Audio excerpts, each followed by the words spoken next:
It's Thursday night, and you know what that means. Just a Bit Outside radio show, live on Facebook, live on YouTube. Thanks for joining us. Share that link, share that love.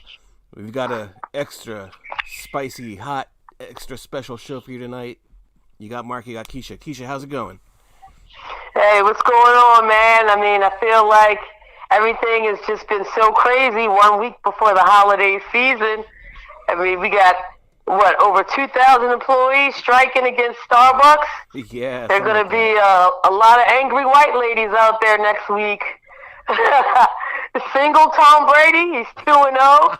I mean, but honestly, nobody is having a better week than the Maryland voters, my man. And why am I saying that? Because, we just had our midterms, and a lot of important issues were, what do you call it, on the bill, was that what you say? On the ballot, yeah. On the ballot, okay. A lot of important issues on the ballot.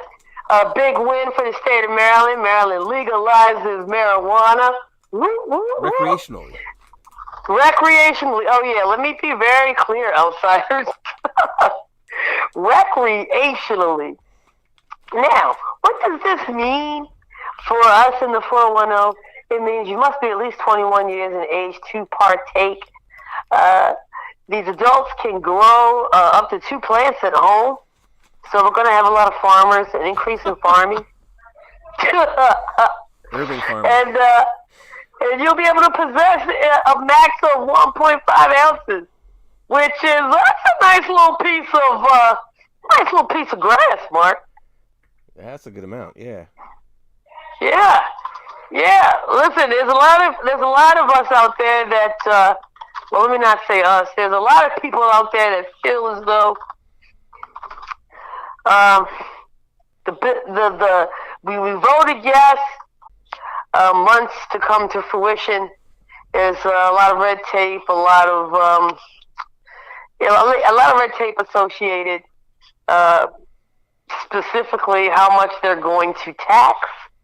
And I've done my little bit of research, Mark. You know how I am. Oh yeah. And looking up taxation percentages. I looked up. I saw Colorado. I saw Arizona, I believe, and Washington. And I saw taxation percentages as low as 13, as high as 34. Wow. And when I say 34, Washington, what the fuck? Okay? I've heard they got Well, I do know. I know they have some pretty good stuff up there, but at a rate of 34%, man, that's steep. That's when you grow it at That's home, just like eating out at a restaurant. You cook at home, you grow it at home. whoa, no doubt. That's my co-host. That's my other co-host, Kona, going off there. Sorry about that, you guys. But yeah, man. So good times ahead. There's some people out there that think that there will be some adverse effects to this law passing, but I'm thinking that there are going to be a lot more. There's going to be more happy people out there, more hungry people. Fast food sales will go up. Pizza deliveries. GoPuff is probably going to stock price going to go through the roof if they're on the market. Oh yeah. Yeah, so I mean, hey, it is what it is. You know what I'm saying? I think it's also important to say the law doesn't go into effect until like July 1st. So just because it passed last week doesn't mean you can start this week. Right. A lot of people right. had that wrong impression. Yeah, I have to tell myself every day, Mark. All right, what else is going on around town? Like I said, we are on the cusp of the holiday season. So what does this mean for us outsiders here in the 410? One of the great things in Baltimore during the holidays, the German Christmas Village is opening next week with a preview weekend this weekend. That's right. So you guys can go on downtown, take the family down there. It's always good. Take your little thermos of hot cocoa because it's going to be colder than a polar bear's. You know what out there. And check out the Christmas Village, man. I mean, the rink is already in full effect, so you can really make a night of it or a day of it down there in the harbor. Oh, yeah, yeah. And, it's funny, like, that first year they did the Christmas Village, it was like German Christmas Village, Baltimore. What? But, like... Right. I know. It's, like, so weird. But, I mean, it is... Yeah. I don't think I've heard one person have a bad experience down there. Everyone loves it. Like it's such. I was going to ask you. I mean, for somebody that's, I mean, yes, you are officially 410 right now, but you came here from somewhere else. What was, especially being from like the West Coast, where you really don't experience, you don't get the cold weather Christmases. I mean, what was it like for you your first time visiting? Oh, like my first cold Christmas out here? Well, I mean, have you ever visited the German Village down there? I went like either the first or second year. I don't remember, but okay. Like I haven't been lately. But I mean, it was cool. Like, yeah, I dug it. It was a different experience. I mean, anyone that lives here or visits, highly recommend. Check it out. Like, and they always have like different, workshops or events or whatever every weekend. So there's going to be something, if you go this weekend, there's going to be something different 2 weekends from now. So check it out. Hell yeah. All right, let's go a little artsy. Let's go a little artsy-fartsy. And what better way to do that than talking about John Waters. John Waters, known for Hairspray and what's the other one? Crybaby? A whole bunch of stuff, yeah. Whole bunch of stuff that has to do with the 410. I mean, they basically worship the guy here. They even have a bathroom named after him in the BMA, which we talked about like a year ago. It's so freaking bizarre. But he has an exhibit that opens this weekend. It'll be up at the BMA, so you know that Mr. Waters is a whole weirdo. I love it. He's got a very eclectic taste, so that is definitely something that if you want to tickle your funny bone and your little freak side, go up there and check it out, man. It'll be good. It'll be real good. Definitely. Real good. One other quick thing, and we're going to go back into the realm of sports now. Yo, I almost forgot. I had to remind myself. The World Cup starts this weekend. Yes, it does. Yeah, and it's had its share of drama prior to, but now the event is upon us. I'm going to be honest with you guys. I do not have high hopes for the U.S. national team. But their first opponent is on Sunday the 20th, and watching season 5 of The Crown. And holy crap, that's all I'm going to say about that. Good thing the Queen kicked the bucket when she did. That's all I'm gonna say. It's a funny thing Americans view on soccer, football, whatever you want to call it. Yeah. Because we know the America's team isn't going to go far in the World Cup. It's fun to participate, but we know we're not going to hoist that cup or get close to it. And I was listening to some sports talk radio the other day, and these guys, they're like, I think U.S. versus Mexico is the best rivalry in all of soccer. I'm like, what? Okay. What in the what? It's a great rivalry. Don't get me wrong. I've made in bets all on of that. soccer? I've made bets on that game with people, like especially when I lived out in California. But all of soccer, that's absolutely All of soccer? madness. Yeah, absolutely not. That's madness. Absolutely not. And I'm pretty sure that there's a lot of players out there that would seriously take offense to that, dude. I think there's players on the U.S. team that would take offense to it. Yeah. No bullshit, dude. So we'll be rooting on them. We'll be rooting for them, and we'll talk a little bit more about that within the next week and a half, maybe next show or two, once we really get into the thick of things, because it's the first time they're doing it around this holiday. And it's adding a little more fun to all the drama that's going on, in the realm of sports. So, real cool stuff, cool things, good things. Yeah, no doubt.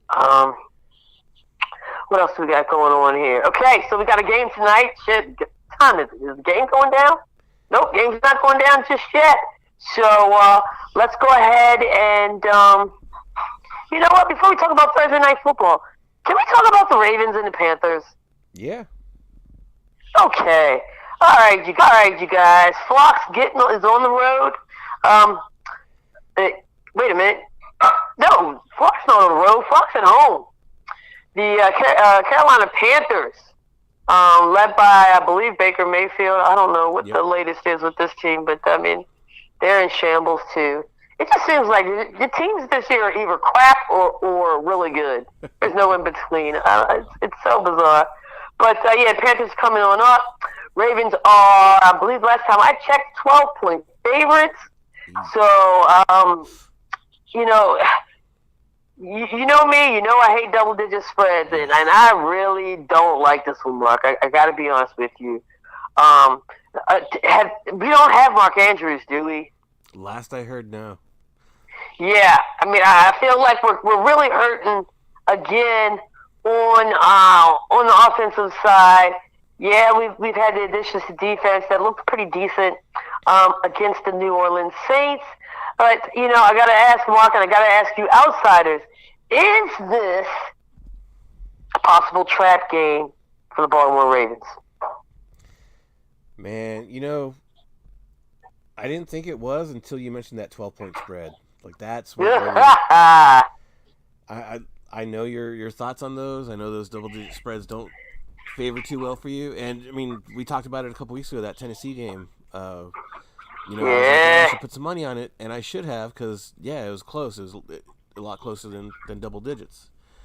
But there's so much instability at that QB position for Carolina that you kind of hope that plays into it and that gives the Ravens that edge. Because, I mean, Baker, he did, in my view, he did okay earlier in the season. They were hanging, but then he got injured, and that PJ kid came in. Now PJ's injured, and Baker's back in, and you never know what's going on in Carolina. I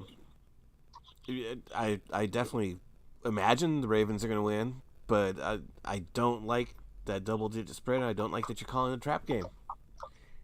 Yeah, man. I mean, Baker Mayfield really has not had a good season. Carolina Panthers, recently lost their coach, quarterbacks. I mean, this team is in disarray. I mean, they're campaigning for Steve Smith to come back.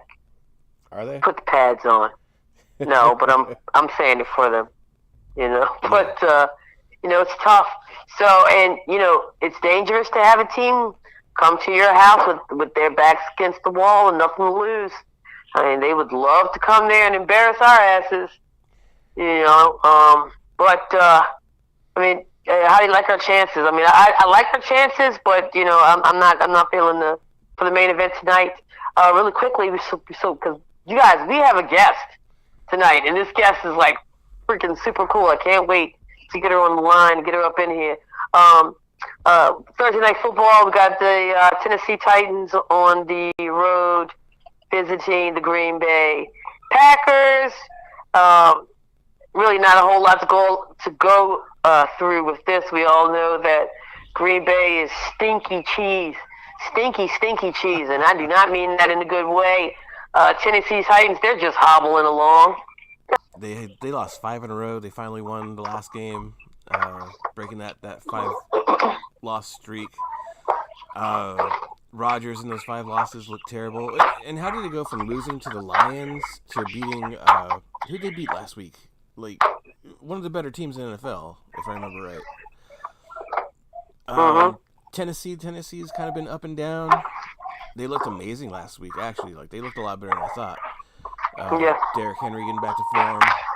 Yeah, I think it'll be a close game tonight. Probably a lot closer, and a lot of people on that Green Bay side is going to be sweating. But I 2-2. I guess we'll go ahead and I'm gonna go ahead and back you up on that one, big homie. We'll go ahead and I'm gonna go ahead and back you up on that one, big homie. For Aaron Rodgers and the Packers to get back on track, because I mean, let's face it, this is a disappointing season, and I'm pretty sure that Aaron Rodgers is ready to get this whole thing over with, But I'm gonna go ahead and go with you, big homie. I'm gonna go with the Packers. I'm not expecting a whole hell of a lot of offense here, but the over-under was like 41 points. I'm expecting them to go over that. I'm going to go with, let's say, Green Bay Packers 24. Green Bay Packers 24. Hell, Tennessee, I'll give you 20. Okay. 24-20. Yeah, that's how I'm feeling. All right, so let's do it. Yo, you guys, we got somebody that called in tonight that is, I've been calling a superhero. She won't let me, she keeps telling me to stop, but I won't. This is a friend of mine who I used to play softball with, and it just so happens that, she's this super awesome person. Super awesome outfielder, and now super awesome MMA fighter. You guys, I'd like to introduce you to my friend, Star Chase Rosario. Star, thank you so much for coming tonight. Thank you for having me. You call me an MMA fighter. I don't think I'm an MMA fighter just yet, but hey, you had a match. We can definitely call you one. Yeah, no bullshit. You definitely are a fighter. Thank you so much for joining us tonight. And outsiders, we got that super badass picture up there with Star flexing, showing everybody the goods. Man, this is just so insane. Like I said, Star, when I met you, we met. What's up with that? No, actually, right now I live in Jersey. I'm from New York. I've been all over the place. I went to college in D.C., lived in California. I'm a bit of a gypsy, but right now I'm living in New Jersey. What part of New Jersey? In Magnolia, Southern Jersey. Oh, okay. I got family in like Burlington, Willingboro, Trenton. Oh, yep. That's okay. All right. Well, that's what's up. All right. So, tell me, how did you? Because let me be honest with you. When we played softball together, I got no indication that you would put somebody in an armbar. Like, how did you get interested in the MMA? Well, actually, when we were playing softball, I was training at the time. I wasn't training nearly as much as I am. Get the hell out of here! Mm-hmm. You think you know a person, Mark? I was doing kickboxing and jiu-jitsu then, but I wasn't doing it as much. So it all started. I used to play women's semi-pro football for 10 years, full contact, pads, everything. Once that finished, I needed something to do. I was bored, so she was my girlfriend at the time. She's my wife now. She talked me into just coming to watch a class. So I came and watched a class. I was like, all right, this seems kind of interesting. I tried a class, and I think I signed up that same day. So I went from taking one class a week to maybe 2 or 3 classes a week. Then I joined the cleaning crew, and then I started helping out on the mat, and then I became an instructor, and now I basically live at the school. Get out of here. Mm-hmm. Dude, move over, Halle Berry. We're gonna have our own version of Bruised on Jabo for real. And it started out with just kickboxing at first, because I was like, I'm not getting on the ground, I'm not getting dirty, nothing. The way somebody explained it to me was, it's really good if you can defend yourself on your feet, but if you go down to the ground and don't know what the hell you're doing, then what? It's like, okay, so now let me put the other half to it. And then I started doing jiu-jitsu about maybe 2.5 years ago. Yeah. Okay, so you're taking the classes and everything. You're like, man, this is cool. I'm really enjoying myself. What made you take it to the next level and be like, okay, I think I'm about to just start competing out here? It was something of a challenge. It was just something to see if I can do it. I did my first competition pretty early on when I was training, and I think my first one I might have won first place in kickboxing. It's like, okay, no, I can do it. So I just wanted to see how far I can go with it. And now being an instructor, because I teach all levels of classes from 2 years old all the way up into adult classes. So just putting myself out there, because if I'm the one encouraging them to push themselves and do bigger and do better things in life, and I'm not living up to that, then I'm just talking. So it's like, if I'm going to tell them to put themselves out there, I need to do it too. So competing, and that was it. So you said 2 years old. You said 2 years old, right? Mm-hmm. So you're telling me that there's a 2-year-old out there that whooped my ass? Maybe not yet. Maybe some of my 4 and 5-year-olds could, but that's all right, man.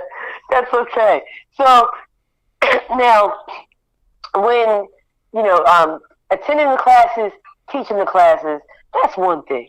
Now, like I said, elevating, going to the next level, and becoming, like an actual fighter.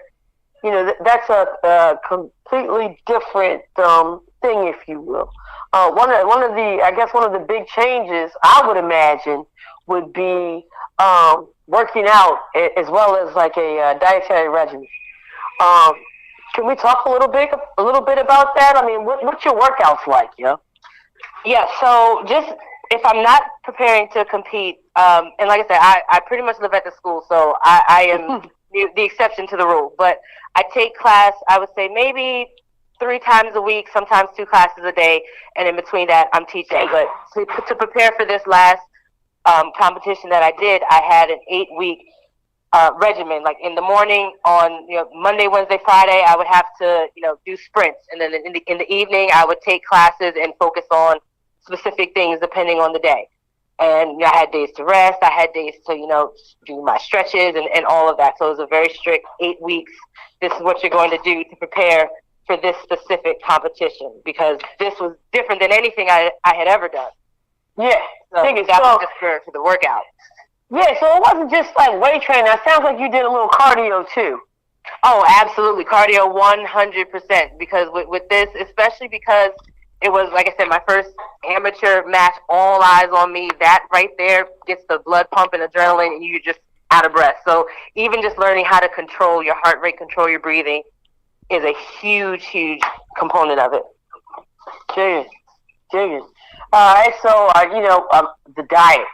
One of the big things that Mark and I talk about on the show is pizza. I love pizza. Everybody knows it. I know it's not extremely weeks before a fight, but in general, what's that like for you? In general, for me, I don't really stick to any specific diet. I think just because I've been eating this way for so long that it's just become routine. Like I don't drink soda. I don't drink juice. If it is, it's something sugar free.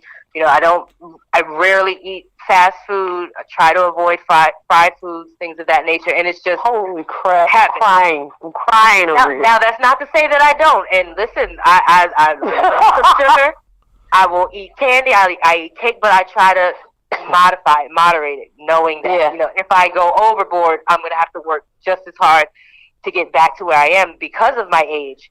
I have to work twice as hard as somebody half my age. So I have to keep that in mind when I do have my cheat days.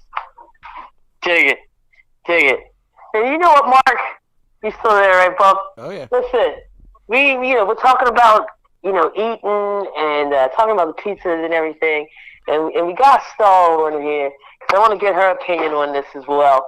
During the week, we've had some outsiders and some friends of ours. We had a great debate earlier in the week, and we're going to call it the Great Tupperware Debate. All right, Mark. Okay. All right. So listen, I'm going to ask you a question, Star. Okay. Now, you're at the gym. All right. So you're doing your workout. You done worked up a sweat, and you're hungry. All right.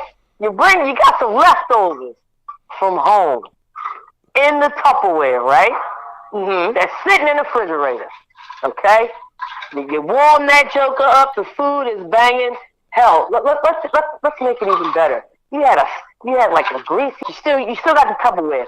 What do you do with the Tupperware when you are finished eating your pizza?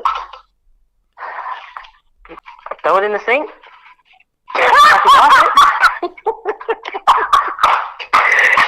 No, this is so perfect, Mark. Throw it in the sink. All right, we got one, throw it in the sinker, and that was okay. So this was the people polls question. Well, what do you do? And outsiders, if there's any outsiders on there that want to comment on this, what do you do with your Tupperware after you we had a couple people that say, I put the lid back on it, take the dirty thing home, and I wash it when I get home. Okay? It seemed, Mark, you were on the thread. It seemed like most people said yes. Yeah. To the whole washing and rinsing. Yeah. I am a supersized psycho. Okay? I wash everything before I take it home. But like I was telling everybody, there's no right or wrong answer here. It's just really about preference. But it's just one of those things that everybody likes to debate what you should do with the Tupperware after you use it. See, so I think. Go ahead, Mark. I'm kind of a slob, and even I wash the Tupperware out because you can't be carrying that around because it'll like roll out of your backpack or whatever, end up in the car for 3 weeks, and stink up the place. Right. Especially since it was fish. Right. Even if you don't wash it completely, run a little water in it. Exactly. Rinse it out a little bit. Yes. No doubt. All right. Look. And you recently had a competition. It was earlier this week, correct? Yeah, it was last Saturday. Yep. Oh, okay, over the weekend. Okay, So can we talk about the the group that puts on the fight production, as well as just tell us about the whole entire setup. What's the name of the group that you were fighting under? So if you go on to it's Dead Serious MMA. If you go onto their website, they actually put on several different types of competitions. So the one that I did was strictly submission-only grappling. They also do Muay Thai competitions. They do kickboxing competitions, MMA competitions. So they do several different types of competitions. And this was actually my very first one like this. I've done many, many, many competitions before, but this was my very first one where it was center stage, all eyes on you. You are the only match going on at that moment. And are you serious? Was that intimidating? Extremely. I almost shook myself the whole week leading up to it. Every time I thought about just the mere thought of I have a match on November 12th, I would get severe anxiety.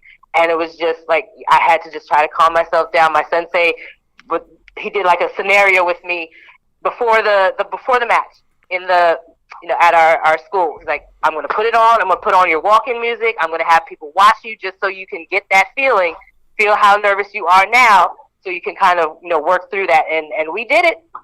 And the day of the competition, they, walked us around the ring, where we were going to be, all of that, to try to get some of the nerves out. We did our little, fight, handoff pictures and all of that. And he just kept putting in my head, just focus on what you can control. That's it. So by the time, they said fight, I was good to go. And I didn't win, honestly, but it was honestly one of the best matches that I've ever had, ever. And it was incredible. That's what's up. That's what's up. So let me ask you this. Just think back to your first fight, right? Or your first match. Mhm.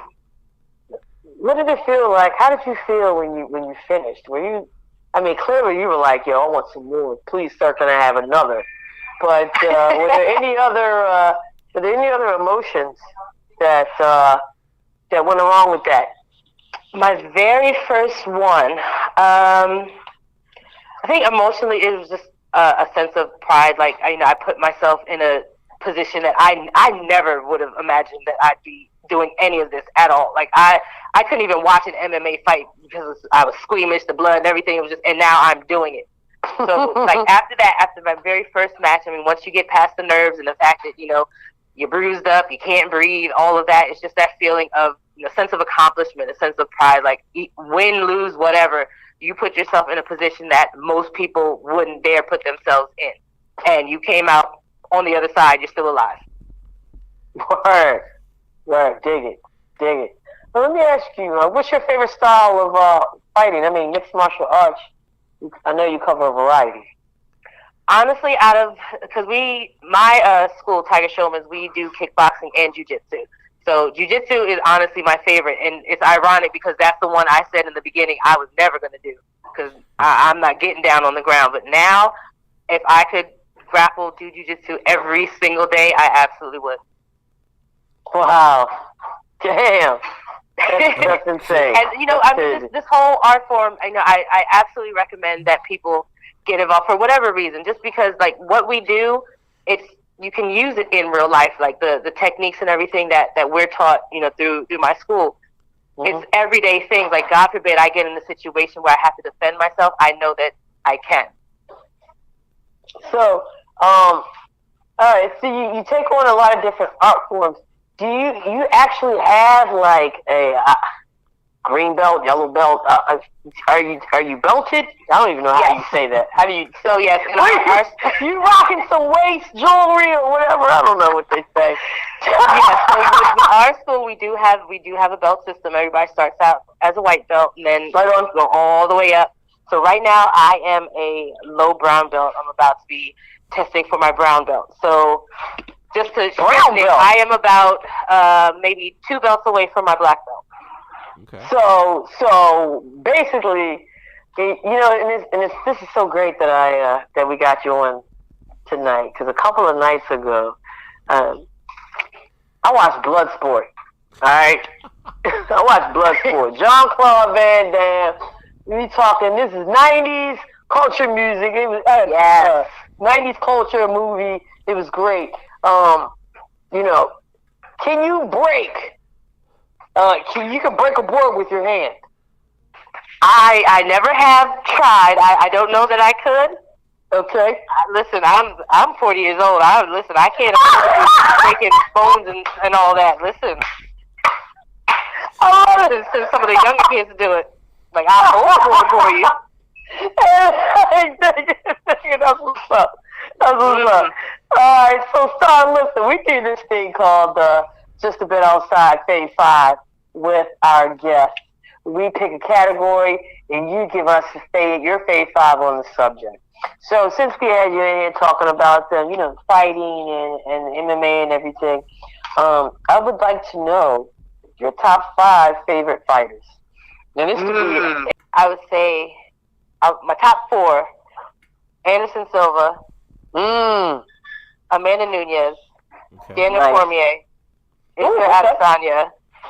And then, in terms of jiu-jitsu itself, I would say there's these two brothers, the Martinez brothers. They are just absolutely phenomenal grapplers, and they've been doing it for years. They have a gym called 10th Planet, and they have locations all over the country, all over the world. I mean, they are just phenomenal. So those would be my top choices. Awesome. I gotta ask. You had Anderson Silva up there. Yeah. Were you disappointed in that fight with Jake Paul? Jake Paul? You know what? Honestly, I didn't even watch it. I didn't even bother. I'll tell you what. I'm disappointed in the outcome, but it was one of those, like, at this point, why? I didn't watch it either, but I'll tell you what really upset me about this, and Keisha, you're going to, like, call conspiracy or whatever, but, you know, Silva said something in an interview leading up to the fight that he actually got knocked out during sparring. And what the he devil? Possibly concussed. So I think they cleared him just so he could still go out there and make Jake Paul a name. Yeah. It was a weird situation. I can see that. And honestly, as much as I love MMA and watching UFC fights, there have been several fights where it's kind of like, it's kind of like, I don't know, this feels like a setup. It feels like a setup for, fight number 2 or fight number 3. So. Right. For sure. Yeah. Wow. Dig it. Star, okay, well, listen, look, I'm pretty sure you've gained a few fans with your awesome interview. Is there any way for our outsiders to follow you on social media or anything like that? Why, yes. Let me see. I have Facebook, Instagram, TikTok, all the stuff the kids have nowadays, Okay, what's your IG handles and whatnot? All right, so you know what? If you wanted to find me on Facebook, you'd actually have to find me by my real name. So I'm actually gonna give out my actual name. But it's Sydelle, Sydelle, and then you can search for the rest. So my Instagram is Sydlicious_69, SYDLICIOUS_69. Don't ask about the 69 because I'm not gonna. No, I'm just joking. I'm a Cancer, so that's my sign. It is. But yeah, and then if anybody is interested in learning more about what we do, like I said, Dead Serious MMA is the production group that put on the fight that I just did. The school that I train under is Tiger Showman's Martial Arts. We don't have any that come down that far just yet, but we are an ever expanding school. So who knows? Maybe a couple years from now we'll have some locations down there as well. Fantastic. Star, thank you so much for taking the time to call in tonight, and we look forward to hearing more from you and seeing more from you. Yes, thank you so much for having me, guys. I really appreciate it. All right, now. Mark. Take care.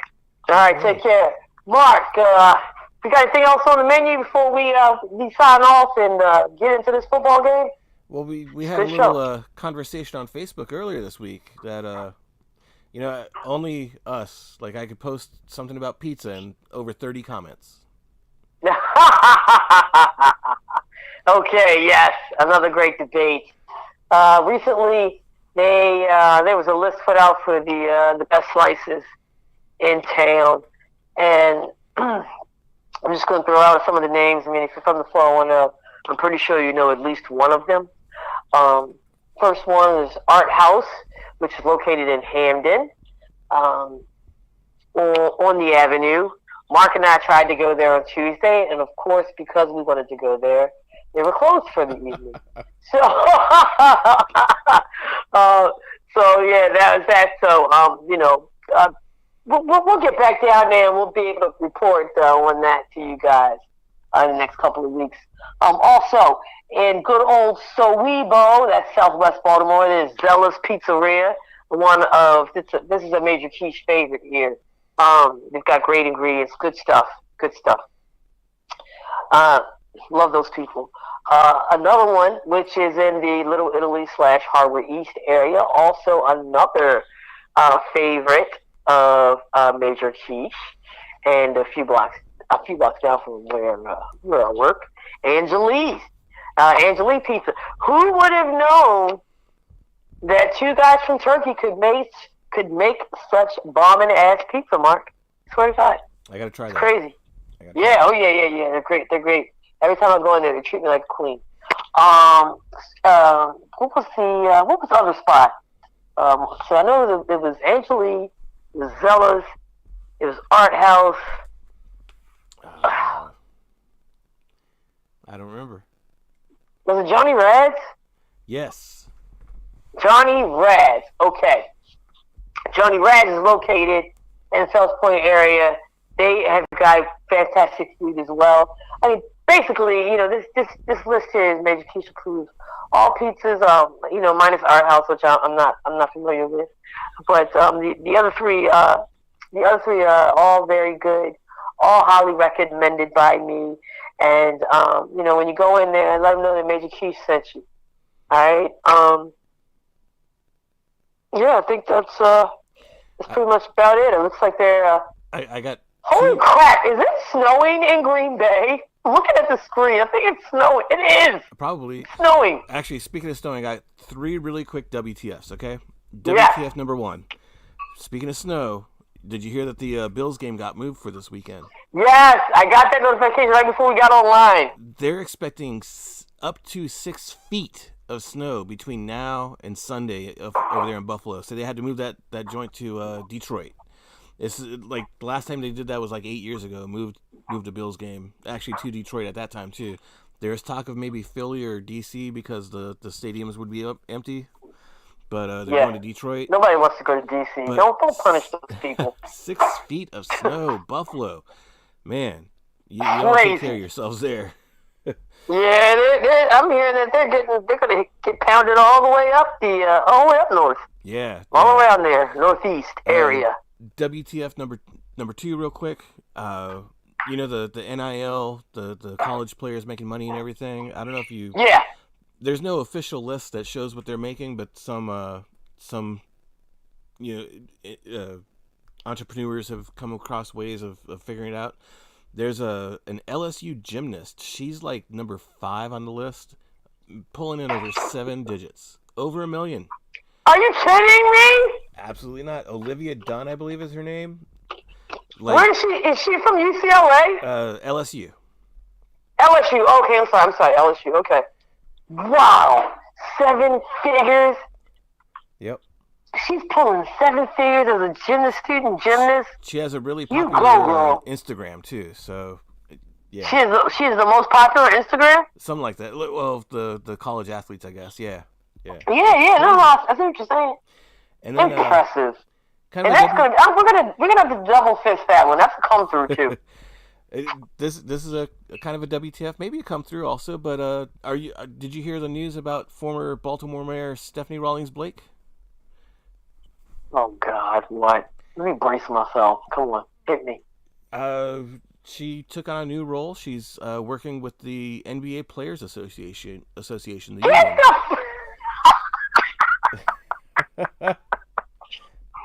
Stephanie Rawlings Blake is working with the NBA Players Association? Yeah, let me see if I can find the title. Ain't she single now? Oh, I don't know. I think she is. She might be looking for a new hubby. It's the NBA PA Foundation, so I guess that's a little bit. Okay, hey man, you still getting to rub elbows with some of the NBA's elite. You know what I'm saying? Yeah, she's the executive director of the foundation. So yeah, she's like, I guess, the tip top of the NBA PA Foundation. Yeah. Mayor Liploff's doing things. All right, that's what's up. Fantastic.